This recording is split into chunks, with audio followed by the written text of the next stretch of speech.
ప్రస్తుతం మీరిక్కడ చూస్తున్నది ఒకేలా కనిపించే 8 శివాలయాలు. ఇందులో మొదటి 5 ఒక వరుసలో ఉంటే, వాటి ఆపోజిట్ వరుసలో 3 ఆలయాలు ఉంటాయి.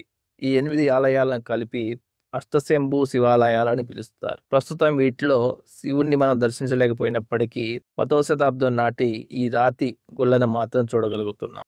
ఈ 8 శంభు ఆలయాలు ఒక ప్రత్యేకమైన ఆలయంలో కొలువై ఉన్నాయి. వీటితో పాటుగా వీటి పక్కనే మీకు గోదావరి కుండు కూడా కనిపిస్తుంది. దానికి కూడా ఒక ప్రత్యేకమైన చరిత్ర ఉంది. ఫుల్ డీటెయిల్స్ కావాలంటే మీరు ఫుల్ వీడియో చూడాల్సిందే. ఫుల్ వీడియో లింక్ కింద ఉంటుంది, చెక్ చేయండి. అలాగే ఇలాంటి మరిన్ని వీడియోస్ కోసం మన ఛానల్ని లైక్ చేయండి, షేర్ చేయండి, సబ్స్క్రైబ్ చేయండి.